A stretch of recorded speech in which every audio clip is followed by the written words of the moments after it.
Hi hello welcome to Vikta foods. ఇవాళ మనం తయారు చేసుకోబోయే రెసిపీ మజ్జిగ పులుసు. ఎలా తయారు చేసుకుందాం చూద్దాం.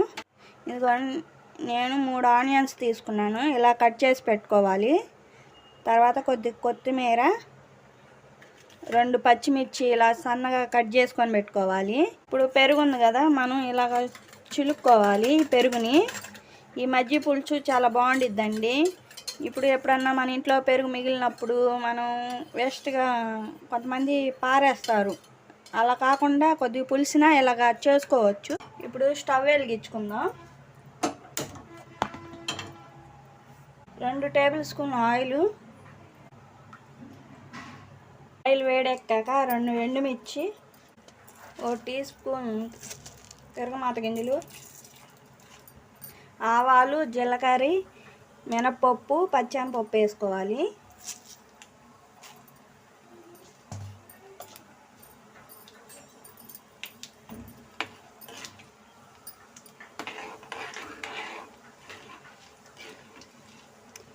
ఇవి కొద్దిగా వేగాక పచ్చిమిర్చి వేసుకోవాలి.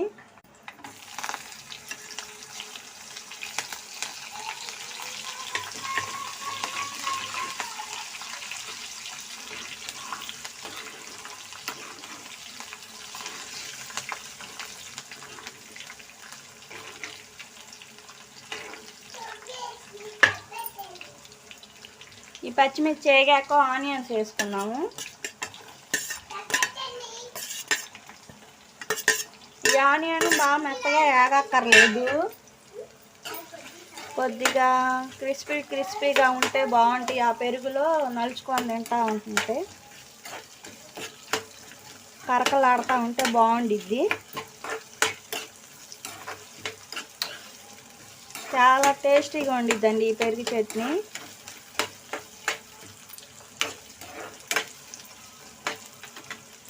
రుచికి సరిపడినంత సాల్ట్ వేసుకోవాలి. దీంట్లో కొద్దిగా వేస్తున్నాను నేను.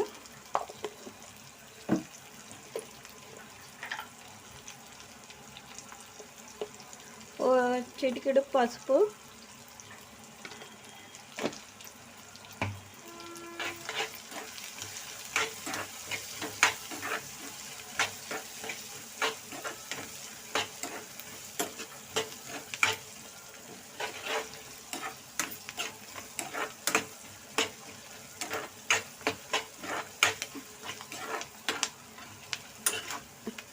ఫస్ట్ టైం మీరు మా వీడియో చూస్తున్నట్టయితే లైక్, షేర్, కామెంట్, సబ్స్క్రైబ్ చేయండి. బెల్ ఐకాన్ కొట్టండి.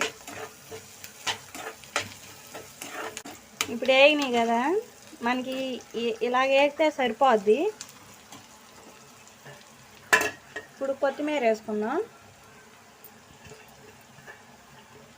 మీకు నచ్చితే వేసుకోండి, లేకపోతే స్కిప్ చేసేయండి.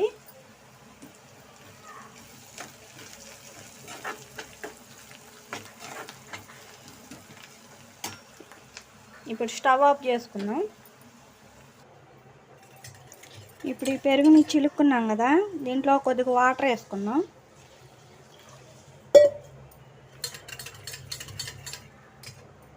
ఒక 1/2 టీ స్పూన్ ఉప్పు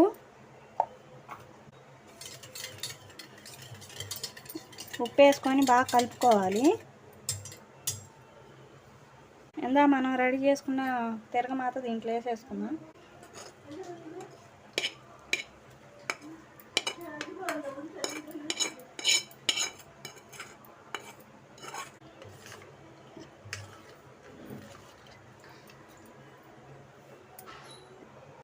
ఎంతో టేస్టీగా ఉండే మజ్జిగ పులుసు రెడీ అండి.